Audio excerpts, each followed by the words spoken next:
Olá, eu sou Lívia Leão e esse é o Li no Livro.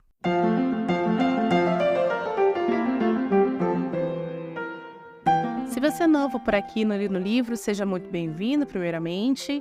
E gostaria que você soubesse que esse é um episódio especial. Como assim? De tempos em tempos surge alguma obra que eu já li, que eu conheço, e já foi adaptada para o cinema ou para a TV, e essa adaptação vai ser lançada em breve. Aí eu monto esse tipo de episódio, que é o episódio de hoje, chamado O que Esperar de, e aí é o nome da obra. Eu fiz isso com A Queda da Casa de Usher, eu fiz isso com o House of the Dragon, acho que teve mais um que eu fiz que agora eu não vou lembrar. E esse episódio, ele é um episódio, na verdade, onde eu não reli o livro, eu não releio essas obras, porque o foco mesmo é a gente entender a história, meio que por cima, para saber o que a gente vai esperar da adaptação. Ou seja, é um episódio mais focado no que vai vir, tá bom? E, em paralelo a isso, outubro tá chegando, episódios especiais nas segundas-feiras de outubro, onde eu vou fazer resenha de livros de vampiro que foram adaptados para TV e cinema. Então, tome este episódio de hoje como sendo um aperitivo do que vai vir por todo o mês de outubro, tá bom? O episódio, no caso, vai conversar com você sobre o livro Silent Slot, ou A Hora do Vampiro, que é o título aqui no Brasil, pelo menos é o título que eu tenho. Eu sei que acho que mudou para Salem, desde 2014, 2015, mas todas as outras edições anteriores a essa se chamavam A Hora do Vampiro. Esse é um livro lançado pelo Stephen King em 75. Eu não vou dar aqui a biografia do Stephen King, porque nós já tivemos vários episódios com obras dele, e aí, nesses episódios, eu falo sobre a biografia dele. Então, aqui a gente vai se concentrar mais no livro mesmo. Ele lança esse livro em 75, é o segundo livro dele lançado, publicado. O primeiro é Carrie a Estranha, e vai contar a história de um escritor chamado Ben Mears, que ele é um cara que morou na cidade de Salem quando era criança, e nessa cidade existe uma mansão chamada Mansão Martesson, se eu não me engano, é o nome da mansão. E aí, quando ele era criança, todo mundo sempre falou que essa mansão era uma mansão mal assombrada, porque ela era de uma família que foi assassinada pelo próprio pai, né? O próprio pai matou a esposa, e se matou. E todo mundo falava assim, é uma mansão com um passado trágico e ela é mal assombrada. O Ben, quando era criança, vai, então, entrar nessa mansão, como toda criança faz, né?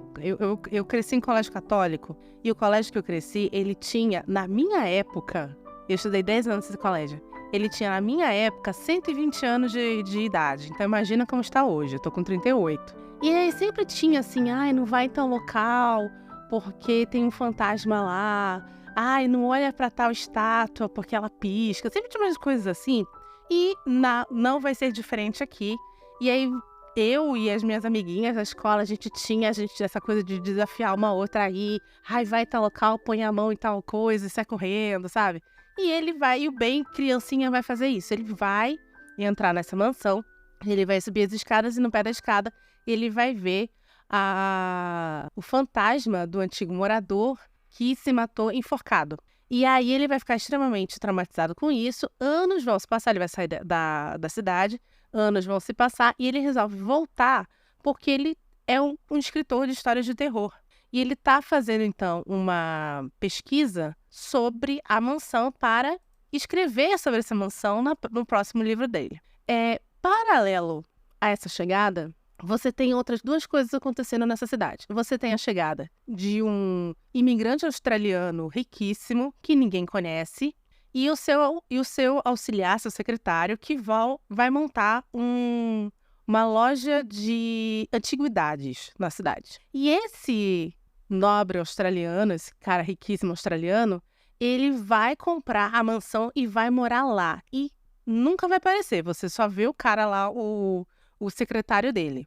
Ao mesmo tempo, são três coisas acontecendo. Ben chegando, esse cara chegando, e a destruição de uma família, que é a família, que eu não vou lembrar o sobrenome, mas é o filho mais novo, que é o Ralph, desaparece, é sequestrado, e o filho mais velho, Danny, é assassinado. Isso tudo tem conexão.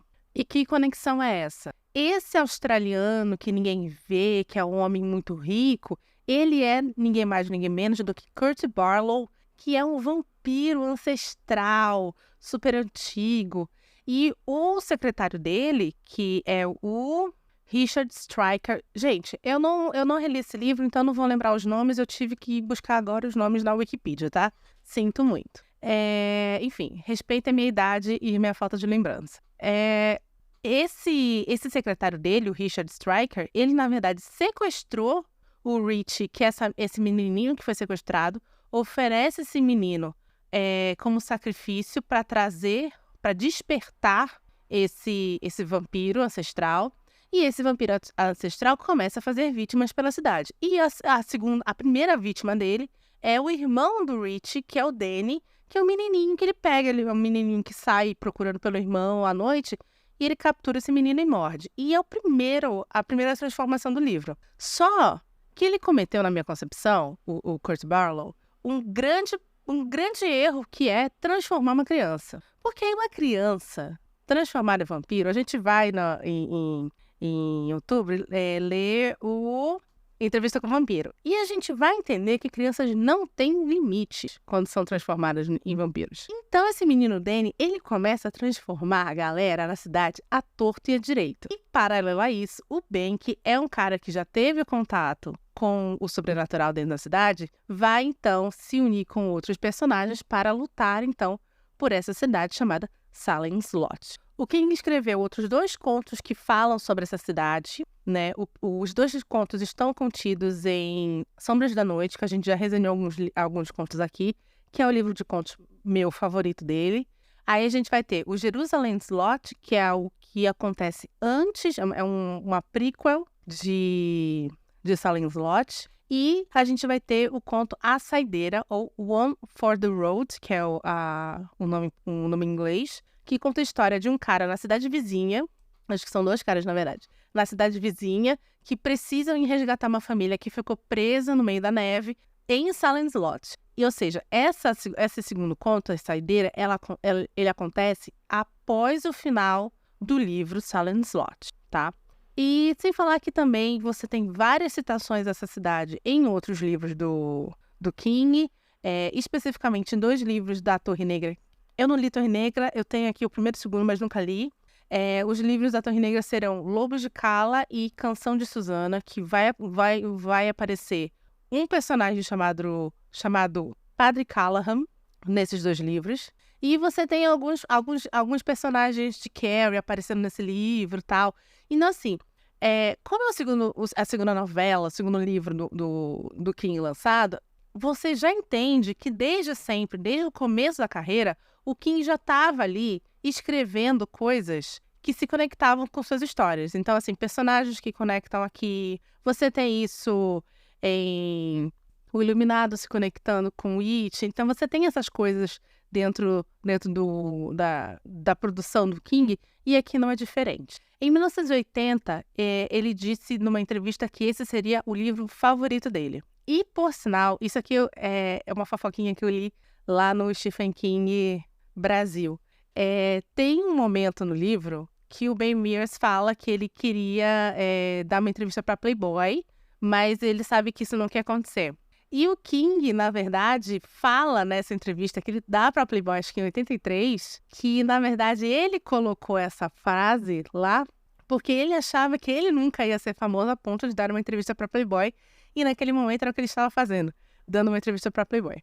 Enfim, então é bem bacana a gente perceber como o King, na verdade, cresce muito como autor em termos de segurança nas suas histórias e tal, mas que, ao mesmo tempo, ele mantém uma coisa muito legal, que é essa conexão entre as histórias que ele cria, esse King-verso, né? Enfim, esse livro, ele é um livro muito rico em personagens, e a gente tem as histórias desses personagens sendo desenvolvidas e criando uma cidade muito perturbadora, mesmo sem a presença do vampiro lá, do Kurt Barlow.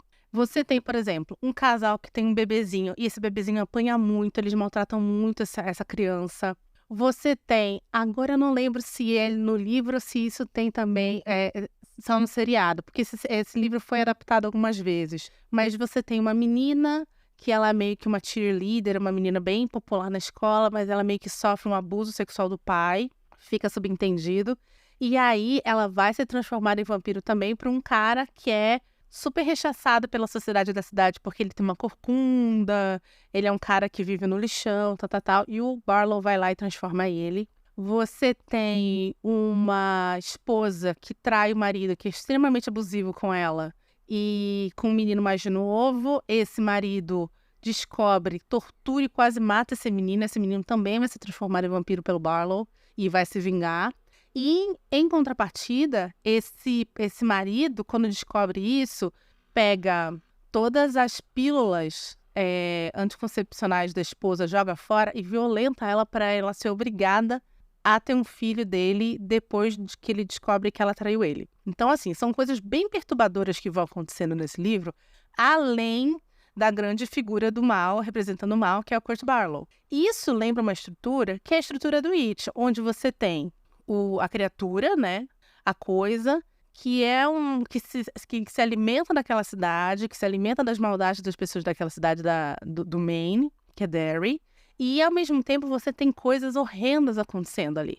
Você tem um casal de homossexuais que é perseguido, você tem um padrasto que bate numa criança de 6 anos até a morte.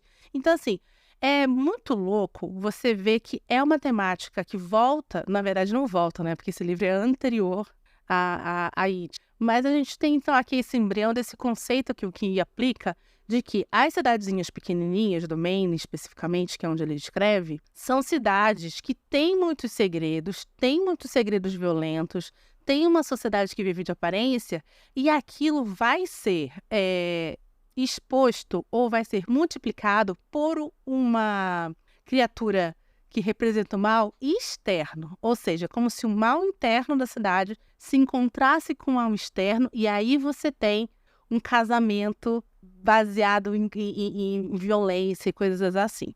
O Danny, o menino que foi transformado em vampiro e sai por aí mordendo todo mundo, vai tentar transformar um amiguinho dele, que é o Mark. Não vai dar certo, porque o Mark é uma criança inteligente, é uma criança que assiste a TV Cultura, e por causa disso ele não vai cair na do Danny e não vai abrir a janela. Aqui é colocado, dentro da lore do King, que esses vampiros eles precisam ser convidados a entrar.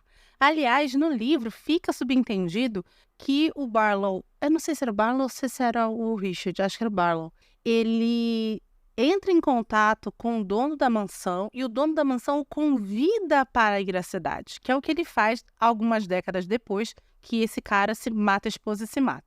Enfim, o Mark não vai abrir essa janela, então ele vai conseguir escapar, mas ele então resolve ir até a mansão porque ele sabe que está lá o vampirinho para tentar descobrir o que está acontecendo. Ele vai com a Susan é uma menina da cidade que o Ben conhece, eles se apaixonam, começam a ter um casinho ali, um affair, e a Susan vai junto com o Mark e ela acaba sucumbindo ao Barlow lá. O Mark, mais uma vez, escapa, criança, difícil de matar esse menino. E aí ele vai se juntar com o Ben e outros personagens, né, que é o médico, o professor de inglês, para então conseguir vencer este mal que está crescendo na cidade. Tem um outro personagem, que é o Padre Callahan, que eu falei muito rapidamente, que vai aparecer também em Torre Negra, que ele é um personagem que também vai se juntar a essa gangue aí de pessoas que vão tentar destruir os vampiros, só que ele é um padre que ele tá com um problema de fé. Ele tá questionando sua fé, questionando seu sacerdócio,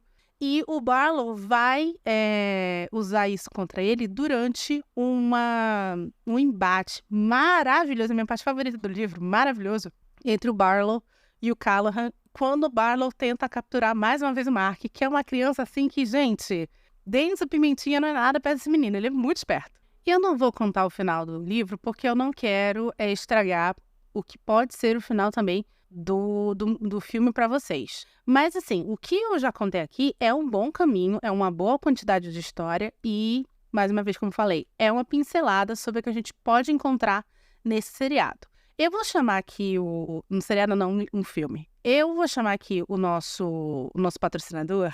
E aí, quando eu voltar na segunda página, eu vou voltar especificamente para falar sobre essa adaptação, que foi uma adaptação complicada, foi uma adaptação que, né, tá com algumas notas não tão boas assim no Rotten Tomatoes. E aí a gente conversa sobre o que esperar dela, que vai sair agora na Max no dia 3, tá bom? Volto já.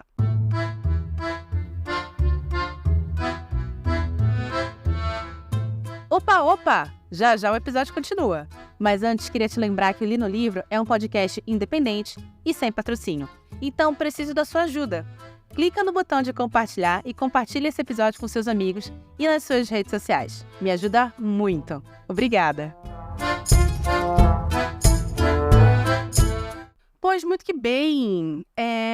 Como eu falei para vocês na primeira parte do episódio, esse livro ele já foi adaptado algumas vezes para a TV e para o cinema. A primeira adaptação dele foi em 79, com um filme por volta de 3 horas de duração, dividido em 2 partes, que é um filme feito para a TV. Eu tinha esse filme aqui em casa, mas eu me livrei de praticamente toda a minha coleção de DVDs. Eu tinha, uns 200, 220 DVDs, e eu mandei tudo embora porque eu precisava de espaço para os meus livros, né?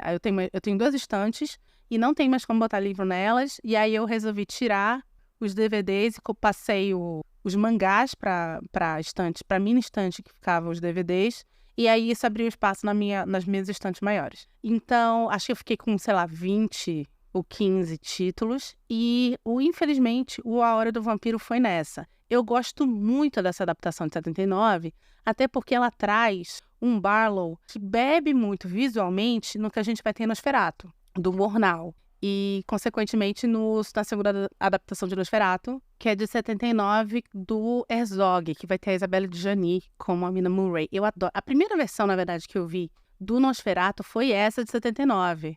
E aí a segunda foi a originalzona de 22, que é do Murnau, que aí eu já vi na faculdade de cinema, não assisti na TV. A do Herzog eu vi na TV. E aí a gente tá vendo também agora uma terceira adaptação de Nosferatu, que é do Robert Eggers, mais comumente conhecido como Roberto Alves, que vai ter o Bill Skarsgård como o Nosferatu. Essa versão ainda não saiu foto de como ele tá. Mas enfim, digressões. Essa versão de 79 do Hora do Vampiro, ela bebe nesse visor que é um vampiro branco, pálido, magro, com dentes muito proeminentes, não só os caninos, careca, essa coisa meio cadavérica, tal, essa criatura que é uma criatura que impacta quando vê. Essa é a versão de 79 que tem esse visual. Aí você vai ter uma continuação desse filme, que esse eu não vi, que é de 87, chamada Retorno ao Salem Slot, que até onde eu sei não tem nenhum personagem original. E aí você tem uma refilmagem do clássico de 79 em 2004, que é a mesma coisa, acho que é um filme com 3 horas de duração que eles dividiram em 2 partes, chamada A Mansão Martsen aqui no Brasil. Em inglês continua Salem Slot. Essa versão eu assisti também. Essa versão eu não gosto muito, mas é uma versão mais modernizada, tal. E aqui o Kurt Barlow é vivido pelo Rutger Hauer, que é o cara lá que fez Blade Runner, e ele fez também Lady Hawk, Feitiço de Áquila. Eu amo esse filme. E aqui você tem esse Barlow, que na verdade é um senhor, né? Um senhor muito elegante.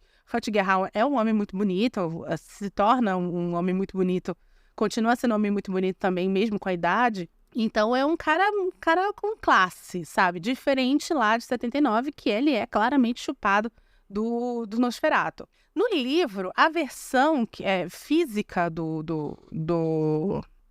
Barlow, na verdade, ela tem modificações, porque o Barlow, ele consegue se metamorfosear, digamos assim, em vários tipos de pessoas, em vários tipos de fenótipos e pessoas. Então, ele vai ter uma versão dele, que é uma versão de vampiro mesmo, que é uma versão pálida, de olhos vermelhos, de dentes, tal, proeminente, mas ele, 90% do tempo, aparece como um senhor de barba, bigode, que até também na minha cabeça lembra um pouco que a gente vai discutir no Drácula, que é uma figura que lembra a foto, a pintura que a gente tem do Vlad Tepes, né?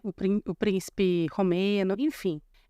Eu não sei o que esperar realmente da figura do Barlow nessa nova adaptação, porque não saiu foto. Porém, existe um pôster que é o Danny e uma mão meio cadavérica, branca, assim, magra, com unhas compridas nas costas dele, assim, né? Tipo, tentando pegá-lo pelas costas. E a pessoa que vai fazer o Barlow nesse seriado não, nesse filme, que eu tô com a mania de falar que é seriado, mas é um filme, é um ator chamado Alexander Ward. Ele é conhecido por seu trabalho com dublagem e ele é conhecido também pelo seu trabalho de ator corporal, porque ele trabalha muito embaixo de maquiagem.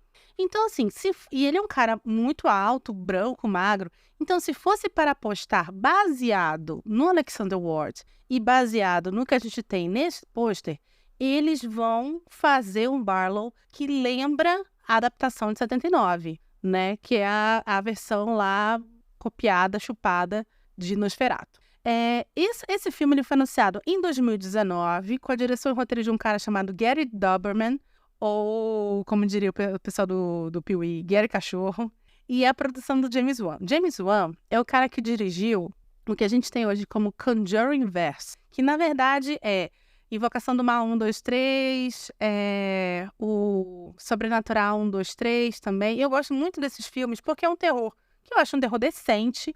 Não acho que é, meu Deus do céu, a grande franquia de terror do mundo.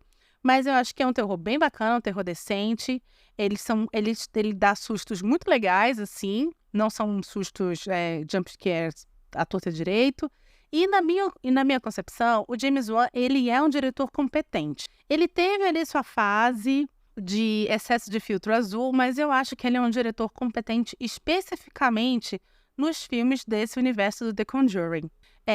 Ele tem um chamado Gritos Mortais, se eu não me engano, que eu acho que aí já tá um pouco demais, porque ele tem essa coisa da câmera muito tremida, mas ele corrige isso com o passar do tempo. E o último filme dele que ele lançou, que é o Maligno, é um filme de terror que eu gostei, porque ele é um filme que bebe muito num estilo de filme de terror chamado giallo, que é um filme de terror que é um estilo de terror que era feito na década de 60, 70 na Itália, né? Na Europa em si, na verdade. Enfim, e por que eu tô falando isso? Porque a produção é do James Wan também e o direção e o roteiro do Gary Doberman. Esse cara, esse Gary Doberman, ele trabalhou nos roteiros de Annabelle 1, 2 e 3, A Freira 1 e nos 2i. Ou seja, em termos de roteiro, ele tem um trabalho que, para mim, é bem constante. Porque, por exemplo, Isabelle. Quem é Isabelle, gente? Annabelle 1, eu não acho bom. Mas eu só não acho que não é bom. O 2 eu acho bom. Nem parece a mesma pessoa que escreveu. O 3 é um lixo completo. Freira 1 é insuportável. Porém, o It 1 é muito legal, que é concentrado nas crianças. E o It 2 eu acho ok. Então, assim, você tem um trabalho aí de roteiro que não é muito constante. Você tem coisas muito boas, você tem coisas muito ruins. Ele também trabalhou nos roteiros do seriado do Monstro do Pântano para DC, mas eu não assisti esse seriado, embora eu goste muito do Monstro do Pântano. Eu não assisti esse seriado porque quando ele foi lançado já tinha sido cancelado. Então você sabia que era só aqueles episódios e aí eu falei, nem vou perder meu tempo. Então, assim, eu fico um pouco receosa, não pelo roteiro, mas porque ele realmente, de todos esses filmes que ele roteirizou, ele só dirigiu 2, que é o Annabelle 2, que eu acho bom, e o atual, que vai ser o Silent Slot. Então, assim, ele é um roteirista que pode ter lá seu trabalho já consolidado, mas ele é um diretor muito novo. Muito novo. Claro que ele tem ali James Wan por trás. Ele provavelmente vai tentar emular o James Wan. Esses diretores do Conjuring Verso, eles tentam muito emular o James Wan. Ele provavelmente vai tentar emular o James Wan. Enfim, eu fico meio com o pé atrás com a qualidade dessa direção. Mas não podemos fazer nada. Esse filme, ele começou... A primeira vez que ele foi falado sobre esse filme foi em 2019, que anunciaram que ia ter uma adaptação. Ele foi filmado em 2021. Ele ia sair para o cinema através da New Line. A New Line é a mesma produtora do Senhor dos Anéis. Em 2022. Aí foi empurrado para 2023. E agora ele foi empurrado para 2024 no streaming. Isso não é um bom sinal, galera. Isso não é um bom sinal. Aí quando ele começou a ser empurrado, assim, esse filme para sair, o Stephen King veio e falou assim, olha, eu não sei por que estão enrolando tanto para lançar esse filme, porque eu assisti e eu achei um filme muito bom. Só que pelo IMDb, sem querer falar mal do nosso reizinho, mas pelo IMDb, o Stephen King é um dos produtores executivos. É óbvio que ele vai falar que é bom o filme, gente. Não vai falar assim, cara, eu odiei, sou produtor executivo, mas detestei.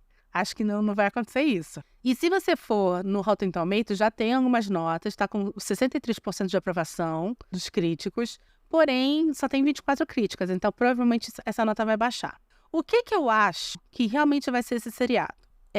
De novo, seriado, gente, é um filme, não é seriado. O que eu acho que realmente vai ser esse filme? Eu acho que eles vão simplificar aquilo que eu acho mais legal nesse livro, que são os personagens paralelos. Eu fui catar lá do IMDb e eu não encontrei os personagens que é lá o casal que bate no bebê. Eu não encontrei a esposa que trai o marido enlouquece e violenta ela e tortura o cara. E eu não encontrei o corcunda e a cheerleader. Eu não encontrei esses personagens no IMDb. Então, eu acho que simplesmente eles vão concentrar na galera do bem na galera do bem que vai lutar contra o Barlow e nas criancinhas, né? Nos dois menininhos, o que desaparece e o que vira vampiro, o irmão que vira vampiro. E acho que só. Isso encurta muito a história e aí eu acredito que caiba, então, num filme, né? E não como das 2 últimas vezes, que foi quase uma minissérie aí. Por um lado, eu entendo essa adaptação para fazer com que isso seja palatável para mais audiência, porém perde uma coisa que eu gosto muito, que, como eu falei, é essa coisa da cidade que tem muitos segredos, tem já um mal ali à espreita, e aí essa criatura externa vem, na verdade, para aflorar o mal que já existe ali. O que torna, na minha opinião, Salem Slot muito interessante, porque se você for ver, quando você conhece a fundo esses personagens e você descobre que todo mundo tem um problema, todo mundo ali tem uma situação violenta, em graus diferentes, e inclusive a única figura dentro dessa cidade que seria uma figura que tem uma conexão com o bem divino, né, que seria o padre, perdeu sua fé. Então, é uma cidade que ela não tem como ser salva, porque o problema não é o vampirismo, né? Não é a doença do vampiro. O problema é que a cidade já está entregue mesmo, a cidade já está corrompida.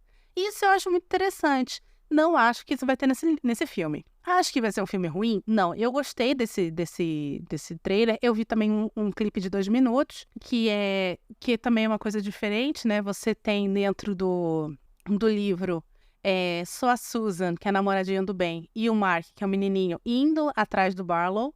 E aqui, nesse clipe, você tem toda a galera. Você tem o Ben, você tem o padre, você tem a médica. Então, você tem muito mais pessoas envolvidas diretamente com essa caça ao vampiro. Mas eu acho que é isso. Eu acho que vai existir essa simplificação aí da história e do livro para caber em, sei lá, 90 minutos, 1 hora. 2 horas, no máximo.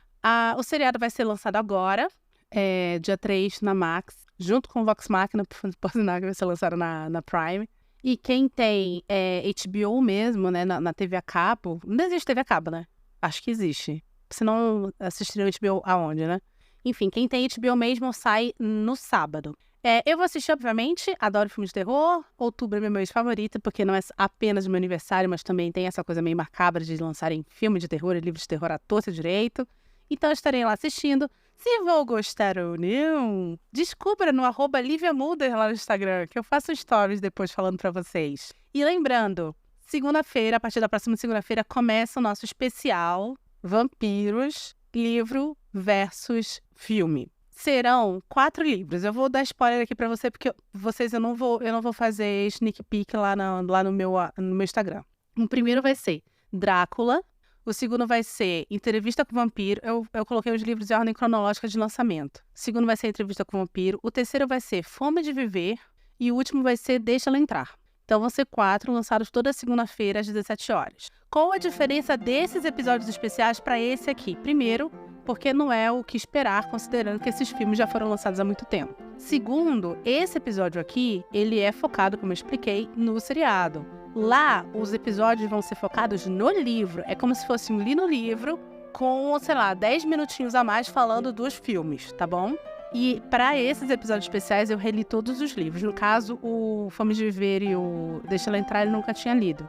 Então, eu li, assisti novamente os filmes e tô vindo com tudo fresh na cabeça. E lembrando que essa quinta-feira agora já começa também o especial de outubro de Conto de Fadas. Toda quinta-feira vão ser 5 quintas-feiras às 17 horas também, com eu contando um conto de fadas diferente para você. E espero que vocês gostem tanto quanto vocês gostaram da última vez que eu fiz isso. Então, em outubro vão ser 9 episódios do Nino Livro. Toda segunda e quinta de outubro, 17 horas, eu espero você aqui, tá bom?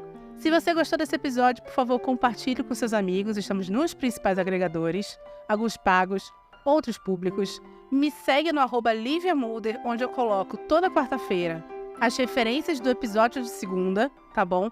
E, citei Rutger Hauer, citei Murnau, vai estar tudo lá escrito, tudo com fotinho, tudo bonitinho para você entender o que eu falei ou para você ir atrás dessas outras obras. E lembrando, mais uma vez, e a última, prometo, segundas e quintas de outubro, às 17 horas, episódios especiais nesse mês especial que está chegando, tá bom?